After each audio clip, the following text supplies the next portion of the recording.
Boa noite a todos. A paz. Eu rio porque eu acho que não sou só eu, mas quando a gente é novo e cresce na igreja, a gente acha meio... Eu achava, pelo menos, breguíssimo, né? Cumprimentar a paz. Meio jargão crente, assim, né? Mas aí a gente vai crescendo e a vida vai acontecendo e a gente começa a valorizar, né, esses cumprimentos. Como realmente é importante desejar, e eu desejo mesmo para todo mundo aqui a paz. Meu pai me zoou um pouco, que eu trouxe o notebook. Ele falou, você vai levar um computador para dar um testemunho? Aí eu falei, mas eu fico nervosa, né, para não me perder.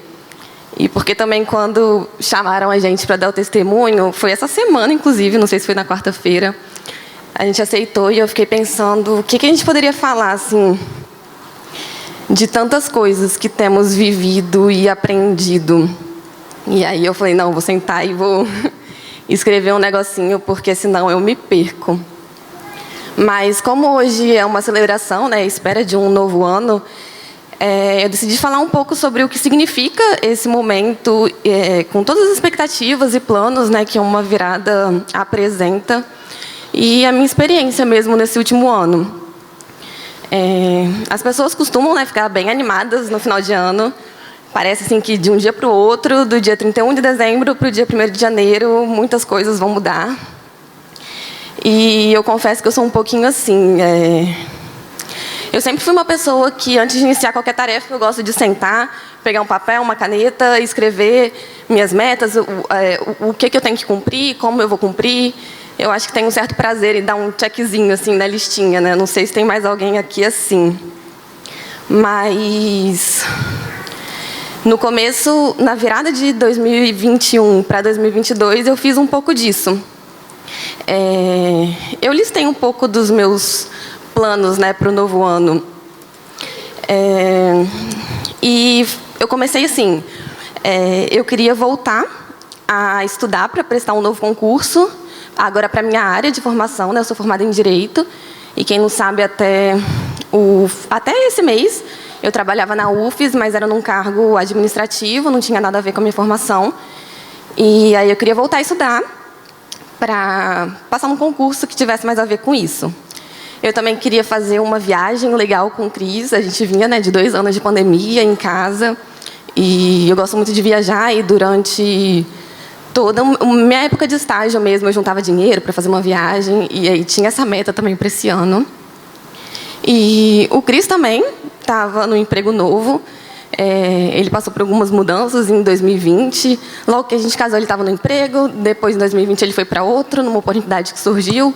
Não foi legal, ele ficou super decepcionado. Aí pediu demissão. E aí Deus foi conduzindo ele para um novo emprego, em que ele estava super feliz, animado. Estava bem realizado profissionalmente e com grandes perspectivas, né? Aí, logo em janeiro, a gente começou a colocar em prática os nossos planos, né? A gente chegou a comprar uma passagem para a Europa para fazer a viagem, né, que a gente estava programando há um tempão. E aí, no final de janeiro, um amigo meu comentou comigo que ia sair o edital de um concurso para o Tribunal de Justiça do Distrito Federal. E a gente já tinha comprado passagem e tal. E aí a gente conversou sobre o que fazer, se a gente fazia essa viagem mesmo, que a gente tinha programado muito, ou se a gente cancelava tudo para eu poder estudar. E aí a gente decidiu cancelar para eu pudesse estudar. E cerca de 4 meses depois, eu estava pousando em Brasília para fazer essa prova, né? E aí eu me lembro que eu tenho essa memória muito gravada assim na minha mente, que quando eu estava no Uber, saindo do aeroporto de Brasília, na verdade depois da prova mudou para Goiás, e aí eu tive que pegar um ônibus de Brasília para ir para Goiás, e eu estava no Uber e eu senti muita paz assim. Eu lembro de estar sentada e vendo a cidade passando assim, e eu estava bem em paz. Eu ia fazer uma prova que eu tinha me dedicado muito, tinha estudado bastante. E eu não estava nervosa, estava tranquila. E eu tinha um pouco de certeza, assim, é difícil falar, né, antes de fazer uma prova super concorrida. Mas eu tinha um pouco de certeza, assim, de que eu ainda ia voltar para aquela cidade. E algum tempo depois, saiu o resultado. E eu tinha ficado, eu acho que foi em 27º lugar, de um concurso que teve cerca de 69 mil inscritos. Foi um dos primeiros concursos depois da pandemia, então estava super concorrido. E aí foi um sonho, né, se realizando. Eu, durante toda a faculdade, eu sempre quis prestar concurso público. Prestei alguns ao longo da minha época de faculdade, mas aí eu tinha me dedicado assim, para estudar direitinho. E esse tinha sido o primeiro e eu tinha conseguido realizar esse sonho, né? E nesse meio tempo de estudando e tal, a gente conseguiu programar uma outra viagem. Agora a gente não ia mais para a Europa, porque o euro estava muito caro. E a gente ia fazer uma viagem de quase 20 dias pela Patagônia, Argentina e chilena, que era um outro roteiro meu, que era um sonho, assim. E estava tudo resolvido para a gente no começo de novembro. A gente já tinha comprado passagem de avião, hospedagem, aluguel de carro. E, em resumo, assim, no final de agosto desse ano, eu estava vivendo o meu sonho. Eu tinha conquistado minha meta profissional, tinha sido aprovada no novo concurso, tinha uma viagem dos sonhos, né, programada. O Cris estava crescendo cada vez mais na empresa que ele trabalhava. A gente estava vendo um carro para comprar. O nosso casamento estava ótimo, como sempre, cheio de parceria, de diálogo. E eu estava dando aqueles chequezinhos, né, na listinha que eu tinha feito no começo do ano. E no começo de setembro, a vida nos atropelou, né? Eu lembro, assim, e foi muito real, né? Num dia, a gente estava vendo roupa de frio para comprar para a viagem, e no outro estava uma correria de marcar consulta com o oncologista. E uma manhã, o laudo de uma ultrassonografia transformou um ano perfeito num pesadelo. O Cris estava com metástase hepática de um melanoma, um câncer de pele, né? Eu não sei se todo mundo sabe, mas em 2017, começo de 2017, o Cris tirou uma pinta que deu melanoma na biópsia, né? E aí, na época, ele investigou e não tinha se espalhado para nenhuma parte do corpo. Estava tudo certo. E, ao longo de 5 anos, ele fez acompanhamento médico com o oncologista, fazendo exame de sangue, fazendo o exame de imagem, para ver se estava tudo bem. E, em abril desse ano, ele foi liberado desse acompanhamento, né? Que ele foi considerado curado depois de 5 anos de acompanhamento. E a gente estava, assim, super feliz, né, que tinha vencido essa etapa. E aí eu lembro, né, que a gente teve uma consulta online com um médico que a gente também estava fazendo acompanhamento em São Paulo. E ele falou pra gente que a lesão que ele tirou em 2017 era extremamente pequena e que tinha de 2 a 5% de chance disso retornar, e geralmente retornava nos 2, 3 primeiros anos. E foram 5 anos depois que surgiu numa chance que era muito pequena, assim. Então, foi aquele choque, né? E aí, daí para frente, foram várias notícias que foram balançando a nossa vida. Não vou entrar em detalhes, porque tem pouco tempo, mas, em resumo, saiu o primeiro laudo, metástase no fígado. Ele chegou a fazer a biópsia, que confirmou que era um melanoma. O oncologista pediu uma ressonância do crânio para ver se tinha alguma coisa na cabeça. Aí saiu o segundo laudo, que tinha dado infiltração do câncer no sistema nervoso central, né? E a gente ficou desesperado. Eu não sei para o Cris, mas eu acho que para ele também, assim, foi uma das partes, eu acho que foi um dos dias mais difíceis desse processo todo, que está sendo, né, muito difícil. Mas o Cris falou que a gente praticamente se despediu no dia. Mas, assim, é porque eu estou correndo rápido, mas durante todo esse processo tiveram altos e baixos, então, às vezes era muito desespero, mas às vezes Deus trazia um alívio, né? Nessa parte mesmo do laudo, eu lembro que a gente estava em casa à noite e o laudo saiu, a gente olhou e foi desesperador. E aí eu corri e mandei o laudo para a médica no WhatsApp com um monte de carinha triste. Aí, uns 5 minutos depois, ela mandou um áudio falando: não fiquem assim, a lesão é extremamente pequena, a gente vai fazer uma radiocirurgia, vai ser um sucesso, isso daí resolve fácil e tal. E é muito engraçado, assim, experimentar esses momentos, né? Em que, às vezes, uma palavra, um laudo muda a sua vida, mas, da mesma forma, uma palavra, um áudio traz a esperança de volta, né? Enfim. Aí, nesse momento, a gente foi apresentado a um tratamento novo, com potencialidade de cura. Ele é bem novo, assim. O médico explicou, né, na época que o Cris teve melanoma em 2017, não existia tratamento com potencialidade de cura. O câncer dele era tratado com quimioterapia, e a quimioterapia não trazia resultados, assim. E dessa vez já é tratado com a imunoterapia, que traz resultados muito bons, que pode trazer a cura, né? E aí veio a esperança de novo. E aí o Cris começou o tratamento.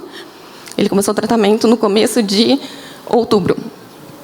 E inicialmente era um ciclo com 4 aplicações de imunoterapia, no intervalo de 3 semanas entre cada uma.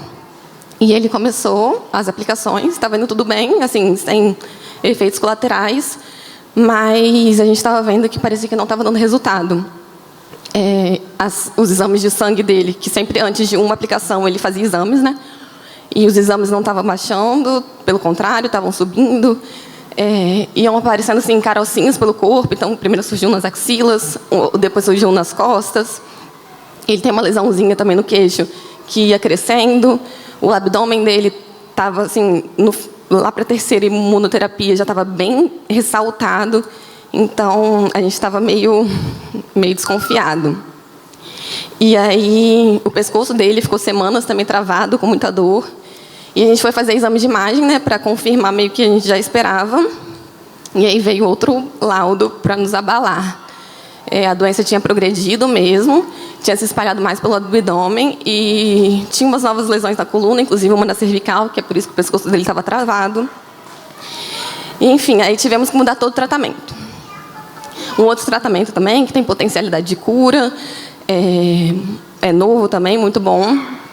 E a verdade é que o nosso testemunho ainda não tem um final, né? O Cris começou o novo tratamento no início desse mês. Nós fizemos mais alguns exames essa semana.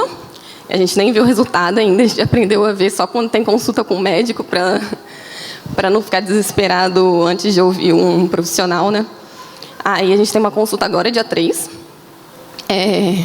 E aparentemente, e eu creio, né, o Cris tem respondido bem ao novo tratamento. Então, a gente vê melhoras, assim, perspectivas. Então, o fato dele estar aqui também, bem, conseguindo passar a reunião. Ele não estava conseguindo fazer isso há algumas semanas atrás, né? A dor no pescoço dele tem melhorado significativamente. Ele já consegue mexer. Os nódulozinhos que estavam surgindo já estão muito, muito menores. O abdômen dele também já está bem melhor, assim, ao normal. Antes era duro e ressaltado, agora está normal, está mole, tá bem legal, assim. Mas a gente sabe que tudo é muito incerto ainda, né? E que a gente tem um caminho enorme pela frente. Só desse tratamento, esse tratamento tem duração de pelo menos 2 anos. E, em resumo, a Mariana, que sempre amou sentar numa cadeira, abrir uma folha em branco, pegar uma caneta e escrever, né? Traçar os objetivos e seguir até conquistar. Agora não tem mais tanto controle, né? Aí, até o final de agosto, eu achava que eu estava no caminho para conquistar tudo que eu sempre quis. Tinha um casamento maravilhoso, uma viagem dos sonhos, um concurso novo. A gente brincava sobre filhos, não que a gente quisesse agora, mas é aquela perspectiva, né, do início da vida que todo mundo tem. E aí eu me vi numa situação que eu não tinha mais controle de nada, né? Será que no futuro eu vou ter um marido? Quando que eu vou fazer uma viagem? Meu concurso é em Brasília e o Cris está fazendo um tratamento oncológico em Vitória. Eu vou ter filhos? E minha lista de objetivos virou uma lista de incertezas, né? E é aqui que entra a mensagem que eu queria deixar nessa noite. Meu relato ele parece uma história muito triste, mas a verdade é que a minha história é a realidade nua e crua da vida, né? A vida ela não é um roteiro em que a gente senta numa cadeira, abre um papel e escreve. Nós não temos nenhum controle sobre o nosso amanhã. Nós não temos nenhum controle sobre o novo ano, né, que está por vir. E isso pode ser aterrorizante para algumas pessoas. E às vezes é também para mim, mas isso não deve ser aterrorizante para nós. Porque apesar de não termos nenhum controle sobre o nosso futuro, nós somos filhos daquele que reina sobre o universo. Nós somos filhos daquele que tem um controle de tudo, daquele que conhece todos os nossos dias.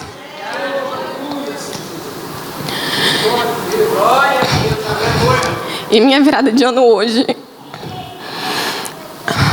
Desculpa. Ela é completamente diferente do que foi minha virada de ano de 2021. E eu acho que nem melhor nem pior. Hoje, ela, apesar do sofrimento, dos medos e das ansiedades que a gente precisa lidar, né, diariamente, a gente tem aprendido algo muito, muito, muito valioso. Agora, nesse fim de ano, eu não tenho feito mais listas do que eu desejo realizar. O que eu tenho feito todos os dias é a mesma oração. Deus, eu entrego em tuas mãos todos os meus sonhos.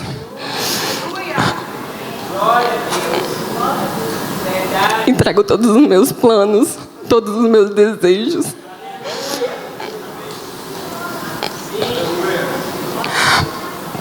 Porque só o Senhor é capaz de realizá-los.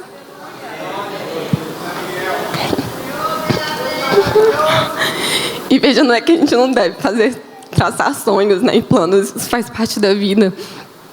E isso surte muitos resultados, eu vejo assim, isso na minha vida, né, as metas que eu construí e fui alcançando.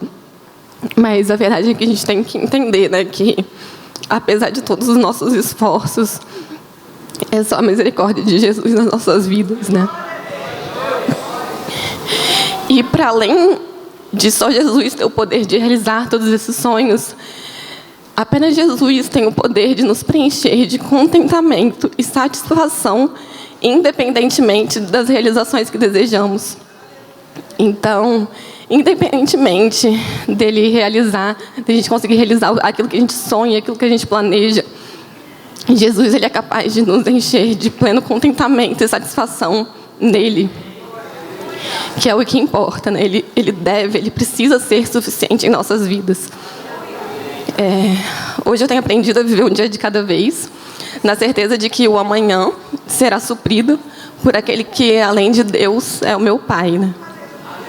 E esse aprendizado também dessa relação de pai e filho, né, que a gente tem aprendido, e acho que todos nós devemos ter, de ver Deus mesmo como nosso Pai, aquele que nos ama mais do que tudo, todo mundo, e que cuida da gente, né? A gente vê isso muito na relação de Jesus aqui na Terra, né, como ele se relacionava com Deus, e na própria oração famosa do Pai Nosso, que ele ensinou para a gente. Ele inicia a oração falando: Pai nosso que estás no céu, né? De tantas formas que ele poderia se referir a Deus.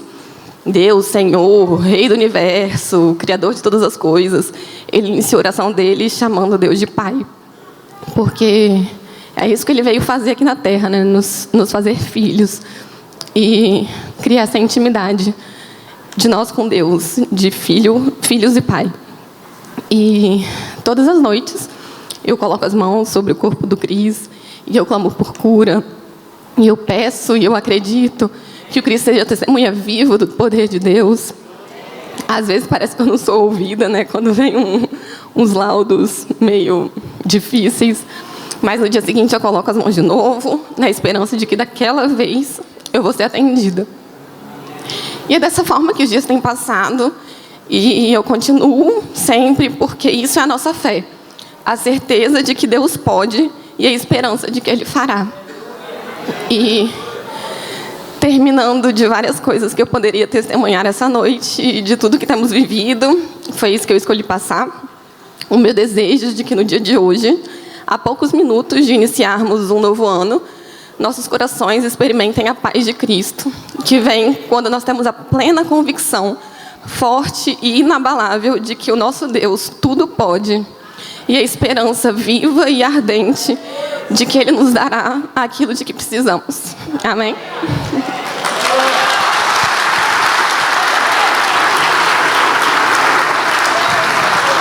Eu tenho uma coisa bem breve para falar também, é coisa rápida, não vou me estender muito. Eu creio que o milagre da cura já está a caminho na minha vida, eu tenho convicção disso. E a gente tem que crer, tem que ter fé. Eu tenho essa fé e estou esperando por isso. Só que eu queria dizer que o milagre na minha vida começou em 2004, na primeira vez que eu entrei nesse lugar aqui. Quando eu senti Desculpa. Pela primeira vez o carinho de vocês. Quando eu senti a primeira vez na minha vida o que é a igreja de verdade, foi aqui. E eu tenho sentido isso todos os dias, sempre que eu recebo uma mensagem, uma oração. Eu não consigo responder todas, tá, gente? Queria responder de todo mundo, mas infelizmente não dá, e graças a Deus não dá, que são muitas. Mas eu procuro ouvir e lê-las. Eu queria dizer que o milagre na minha vida começou a acontecer quando eu conheci a igreja e quando a igreja me levou a conhecer Jesus. E eu queria agradecer a todos por isso, todos vocês fazem parte da minha vida e todos vocês fazem parte desse processo de cura que eu vou viver. E eu queria dizer também que esse processo está me tornando mais forte a cada dia mais. Obrigado, muito obrigado mesmo, de coração, vocês são minha família. Amém?